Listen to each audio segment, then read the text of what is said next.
ओम शांति। आज हम 18 सितंबर 2023 की बाबा की साकार मुरली सुनेंगे। बाबा कहते हैं, मीठे बच्चे, बाप की आस है, बच्चे पूरा पूरा नष्टो मोहा बने। जब पक्का वायदा करें, बाबा आप हमारे हम आपके, तब सच्ची प्रीत जुटे। प्रश्न है, रुद्र शिव बाबा द्वारा रचे हुए यज्ञ और मनुष्यों द्वारा रचे जा रहे यज्ञों में मुख्य अंतर क्या है? उत्तर, मनुष्य जो भी यज्ञ रचते उसमें जौ, तिल आदि स्वाहा करते, वह मटेरियल यज्ञ है। बाप ने जो यज्ञ रचा है यह अविनाशी ज्ञान यज्ञ है। इसमें सारी पुरानी दुनिया स्वाहा हो जाती है। दूसरा, वह यज्ञ थोड़े समय तक चलते। यह यज्ञ जब तक विनाश न हो तब तक चलता रहेगा। जब तुम बच्चे कर्मातीत अवस्था तक पहुँचेंगे तब यज्ञ की समाप्ति होगी। गीत है, निर्बल से लड़ाई बलवान की, ये कहानी है दिवे और तूफान की। ओम शांति। अभी यह बच्चे जानते हैं कि इनको पाठशाला भी कहेंगे और ज्ञान यज्ञ भी कहेंगे। पाठशाला के हिसाब से एम ऑब्जेक्ट तो जरूर चाहिए। अभी यह यज्ञ का यज्ञ भी है और पाठशाला भी है। यह रुद्र ज्ञान यज्ञ है। वे लोग इनकी कॉपी करते हैं, मटेरियल यज्ञ रचते हैं, उनमें जौ, तिल आदि की आहुति डालते हैं और दूसरा फिर बहुत बड़ा यज्ञ भी रचते हैं, जहाँ चारों तरफ शास्त्रों को रखते हैं। बहुत बड़ी जमीन ले लेते हैं, फिर एक तरफ चावल, घी, आटा आदि सब रखते हैं और दूसरे तरफ शास्त्र भी सब रखते हैं। जो शास्त्र मांगो वह सुनाएंगे। फिर वहाँ यज्ञ में स्वाहा भी करते रहते। बाप कहते हैं, यह रुद्र तो मेरा नाम है। कहते भी हैं रुद्र भगवान ने ज्ञान यज्ञ रचा था, इनका नाम पड़ गया रुद्र ज्ञान यज्ञ। जैसे नेहरू के बाद नाम रखते हैं नेहरू मार्ग, नेहरू पार्क आदि। अब रुद्र तो है भगवान शिव, उसने ही रुद्र ज्ञान यज्ञ रचा है। इस यज्ञ में सारी पुरानी सृष्टि की आहुति पड़ती है। यह कोई की बुद्धि में थोड़े ही होगा। कितनी बड़ी सृष्टि है, कितना दूर दूर शहर है, सब इस अविनाशी ज्ञान यज्ञ में आहुति पड़ जाएंगे।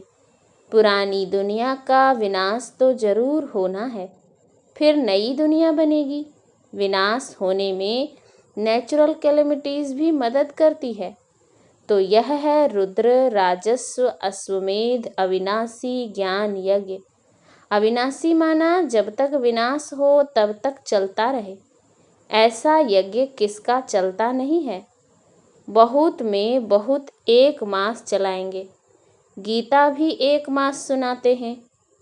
अब बाप समझाते हैं, मैंने ज्ञान यज्ञ रचा है। यह है राजस्व अश्वमेध, यानी तुम्हारा जो रथ है उनको स्वाहा करना है, बलि चढ़ाना है। उन्होंने नाम दूसरा रख दिया है। दक्ष प्रजापति का यज्ञ दिखाते हैं, उसमें घोड़े को जलाते हैं। बड़ी कहानी है। बाप समझाते हैं, यह है मेरा अविनाशी ज्ञान यज्ञ। अविनाशी द्वारा अविनाशी यज्ञ। ऐसे नहीं कि सदैव चलता रहेगा। जब सारी दुनिया के स्वाहा होने का समय आए तब तक यह यज्ञ चलना है, क्योंकि बाप है ज्ञान का सागर। भक्ति के तो ढेर शास्त्र हैं। ज्ञान का सागर बाप है तो जरूर उनके पास नया ज्ञान होगा। बाप अपना पूरा परिचय देते हैं और फिर सृष्टि चक्र कैसे फिरता है यह भी समझाते हैं, जिससे आत्मा त्रिकालदर्शी बनती है। त्रिकालदर्शी पने का ज्ञान और कोई दे न सके। एक तो ज्ञान को धारण करना है, दूसरा तुम बच्चों को योग बल से विकर्माजीत बनना है। जन्म जन्मांतर के पापों का बोझा जो सिर पर है वह जलने में टाइम लगता है। कितने वर्ष हुए हैं तो भी कर्मातीत नहीं हुए हैं। कर्मातीत अवस्था जब आती है तब यज्ञ भी समाप्त होता है। यह बहुत बड़ा भारी यज्ञ है। आसार भी देखते हो, तैयारियां हो रही हैं। आगे चलकर तुम देखेंगे नेचुरल कैलेमिटीज़ की भी तैयारी हो रही है। कभी जोर से फ्लड्स होंगे, कभी अर्थक्वेक, कभी फैमन, अकाल होगा। वो लोग तो गपोड़े मारते हैं कि 4 वर्ष का प्लान बनाया है, फिर अनाज बहुत हो जाएगा। अरे खाने वाले मनुष्य भी तो बहुत जास्ती हैं। सिर्फ मनुष्य थोड़े ही, टिड्डियाँ, मक्कड़ आदि भी तो खा जाते। फ्लड्स आते हैं, बहुत नुकसान कर देते हैं। यह बेचारों को पता नहीं पड़ता। तुम जानते हो फैमन आदि पड़ना जरूर है। आसार दिखाई पड़ते हैं। थोड़ी लड़ाई लग जाए तो अनाज आना ही बंद हो जाए। आगे लड़ाई में कितने स्टीमर्स डूबे थे। 1-2 का बहुत नुकसान किया था। बाप कहते हैं 5000 वर्ष पहले भी यह यज्ञ रचा था और तुम राजयोग सीखे थे। यज्ञ रचा जाता है ब्राह्मणों द्वारा। गीता में तो लड़ाई आदि की बातें लिख दी हैं। संजय आदि भी हैं। यह सब है भक्ति मार्ग की सामग्री। यह भी अविनाशी है। फिर से भक्ति मार्ग में वही सामग्री निकलेगी। रामायण आदि जो भी शास्त्र निकले हैं फिर निकलेंगे। जिन्हों की राजधानी चली है, अंग्रेज आए, मुसलमान आए, यह सब होकर गए, फिर आएंगे। फिर भी पार्टीशन होगा। इन बातों को तुम जान सकते हो। तुम्हारे में भी नंबरवार हैं। कोई तो कुछ भी नहीं जानते। तो बाप समझाते हैं कितने यज्ञ रचते हैं, उन्हों को समझाना है। वास्तव में है अश्वमेध अविनाशी रुद्र ज्ञान यज्ञ, जो रुद्र शिव भगवान ने ही रचा था। श्री कृष्ण ने नहीं रचा। श्री कृष्ण का वही चित्र तो सतयुग में मिलेगा, फिर कभी मिल न सके, क्योंकि वह नाम रूप देश काल तो सब बदलता जाता है। ऐसे तो हो नहीं सकता कि श्री कृष्ण आकर अपने को पतित पावन कहलाए। पतित पावन एक ही परमात्मा है। ऐसे नहीं कि तुम कहेंगे पहले से ही क्यों नहीं रूप दिखाया। नहीं, ऐसे थोड़े ही कि सब पहले से ही बता देंगे। तुम कहेंगे पहले से यह ज्ञान क्यों नहीं देते थे, एक ही रोज में क्यों नहीं ज्ञान देते। परंतु नहीं, यह तो ज्ञान सागर है, सो जरूर आहिस्ते आहिस्ते सुनाते रहेंगे। ऐसे थोड़े ही कि सब एक ही टाइम पढ़ लेंगे। नंबरवार पढ़ेंगे और पढ़ाई में टाइम लगता है। इसका नाम ही है अविनाशी रुद्र ज्ञान यज्ञ। अब यह तो कहाँ भी लिखा हुआ नहीं है। शास्त्रों में निमित्त मात्र सिर्फ अक्षर हैं। भारत का प्राचीन सहज राजयोग। अच्छा, प्राचीन कब? शुरुआत में तो जरूर इस अविनाशी ज्ञान यज्ञ से ही स्वर्ग बनाया होगा। बाप कहते हैं मैं आता हूँ कल्प कल्प संगम युगे। उन्होंने भूल कर दी है, टाइम भी बदल दिया है। फिर सतयुग की आयु लाखों वर्ष लिख दी है, गपोड़े लगा दिए हैं। यह तो हैं 4 भाग। स्वस्तिका में भी 4 हिस्से कर देते हैं, ज्ञान और भक्ति। आधा कल्प ज्ञान दिन, आधा कल्प भक्ति रात। ज्ञान की प्रालब्ध मक्खन मिलता है, भक्ति की प्रालब्ध छाछ मिलती है। गिरते गिरते एकदम खत्म हो जाते हैं। नई दुनिया को फिर पुराना जरूर बनना है। कलाएं कम होती जाती हैं, इसीलिए अब इनको भ्रष्टाचारी विशेष कहा जाता है। आसुरी दुनिया है ना, तुम जानते हो। इन भक्ति आदि करने से कभी भगवान नहीं मिल सकता। भक्ति तो करते ही आए हैं, बंद होती नहीं। अगर भगवान मिल जाए तो भक्ति बंद हो जाए ना। आधा कल्प भक्ति को चलना है। यह सब बातें मनुष्यों को समझानी पड़ती है। दुनिया नई कैसे बनती है, इसका चित्रों से साक्षात्कार कराना है। पुरानी दुनिया खत्म हो फिर नई स्थापन होती है।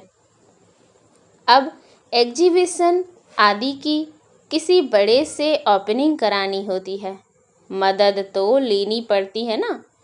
उनको फिर थैंक्स दी जाती है, बधाई देने लिए तार दी जाती है। कितने बड़े बड़े टाइटल अपने ऊपर रखवा दिए हैं। श्री श्री का टाइटल भी रखा लिया है। श्री श्री बाप समझाते हैं श्रेष्ठाचारी दुनिया थी, अब भ्रष्टाचारी है। फिर बाप श्रेष्ठाचारी बनाने आए हैं। वह फिर पहले से ही अपने ऊपर श्री नाम रख देते हैं। वास्तव में श्री लक्ष्मी श्री नारायण सतयुग में ही कहा जाता है। राजाओं को श्री का टाइटल कभी नहीं देते थे। उनको फिर हिज हाईनेस कहते हैं। सबसे बड़े हिज होलीनेस लक्ष्मी नारायण की राजाएं भी पूजा करते हैं, क्योंकि वह पवित्र हैं, खुद पतित हैं। पावन राजाओं को हिज होलीनेस कहा जाता है। अभी तो हिज हाईनेस के बदले बहुत टाइटल सबको दे देते हैं, श्री श्री कहते रहते हैं। अभी बेहद का बाप तुमको श्री बना रहे हैं। नई दुनिया कैसे स्थापन होती है, चित्रों पर ही समझा सकते हैं। हम भ्रष्टाचारी से श्रेष्ठाचारी बनाने की सेवा करते हैं। आप ओपनिंग करो, उन्हें समझाना चाहिए कि सेकंड में जीवन मुक्ति गाया हुआ है ना। समझाने वाला बड़ा एक्टिव होना चाहिए, फुर्त होना चाहिए। मिलिट्री वाले कितने टिप टॉप रहते हैं। तुम बच्चों का नाम कितना बड़ा है, शिव शक्ति सेना। यह ज्ञान मिलता ही है अबलाओं अहिल्याओं को। यहाँ की बातें ही वंडरफुल हैं। ऊंचते ऊंच भगवान और पढ़ाते देखो किन्हों को हैं, अहिल्याओं कुब्जाओं को। भगवानुवाच उन्हों को राजयोग सिखलाता हूँ। ड्रामा में ऐसी नूंद है, परंतु अपने को सब पाप आत्माएं समझते थोड़े ही हैं। बाप कहते हैं यह अंतिम जन्म पवित्र बनेंगे तो 1 सेकेंड में जीवन मुक्ति पा सकते हो। आते तो बहुत हैं, आश्चर्यवत सुनंती कथंती बाबा का बनंती, फिर भी गिरंती और भागंती हो जाते हैं। यह शुरू से लेकर होता रहता है। सुबह को कहेंगे हमको पक्का निश्चय है, शाम को कहेंगे मुझे संशय है। मैं जाता हूँ, मैं चल नहीं सकता, मंजिल ऊंची है, मैं छुट्टी लेता हूँ। ड्रामा की भावी बाप को फारकती दे देते हैं। माया इतनी प्रबल है जो चलते चलते थप्पड़ लगा देती है। बच्चे कहते हैं बाबा माया को कहो थोड़ी नरम हो जाए। बाबा कहते हैं मैं तो माया को कहता हूँ खूब गर्म हो। बाप कहते हैं खबरदार रहना, ऐसे नहीं कि माया थप्पड़ मार दे और तुम फंस पड़ो। तुम मांगते ही हो जनक मिसल, गृहस्थ व्यवहार में रहते जीवन मुक्ति पाए। बाप कहते हैं एक जन्म पवित्र बनो तो तुम स्वर्ग के मालिक बनेंगे। मनुष्यों की जहर से कितनी दिल है, यानी विकारों से कितनी दिल है। चलते चलते गिर पड़ते हैं। हम शादी करना नहीं चाहते तो गवर्नमेंट कुछ नहीं कर सकती है। समझा सकते हैं कि हम पतित बने ही क्यों, जो पुजारी बन सबके आगे सिर झुकाना पड़े। मैं कुमारी हूँ तो सब मेरे आगे सिर झुकाते हैं, तो हम क्यों ना पूज्य रहें। बेहद का बाप कहते हैं कि पवित्र पूज्य बनो।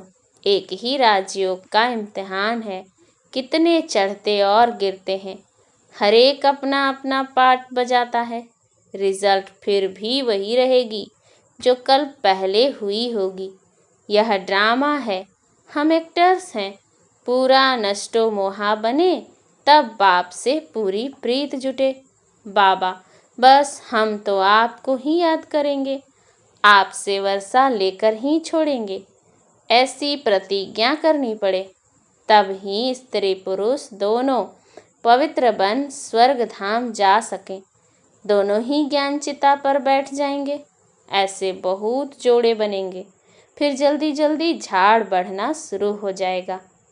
अच्छा, मीठे मीठे सिकिलधे बच्चों प्रति माता पिता बाप दादा का याद प्यार और गुड मॉर्निंग।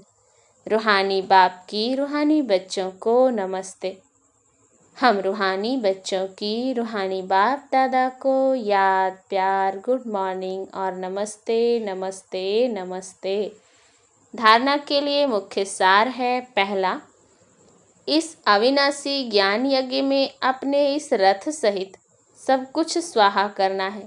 सर्विस के लिए बहुत बहुत चुस्त और फुर्त बनना है। दूसरा, माया कितनी भी गर्म हो, सावधान रह, उसके थप्पड़ से स्वयं को बचाना है, घबराना नहीं है। वरदान है, दया भाव को धारण कर सर्व की समस्याओं को समाप्त करने वाले मास्टर दाता भव। जिन आत्माओं के भी संपर्क में आते हो, चाहे कोई कैसी भी संस्कार वाला हो, अपोजिशन करने वाला हो, स्वभाव के टक्कर खाने वाला हो, क्रोधी हो, कितना भी विरोधी हो, आपकी दया भावना उसके अनेक जन्मों के कड़े हिसाब किताब को सेकंड में समाप्त कर देगी। आप सिर्फ अपने अनादि आदि दातापन के संस्कारों को इमर्ज कर दया भाव को धारण कर लो, तो ब्राह्मण परिवार की सर्व समस्याएं समाप्त हो जाएंगी। स्लोगन, अपने रहमदिल स्वरूप व दृष्टि से हर आत्मा को परिवर्तन करना ही पुण्य आत्मा बनना है। अच्छा, ओम शांति।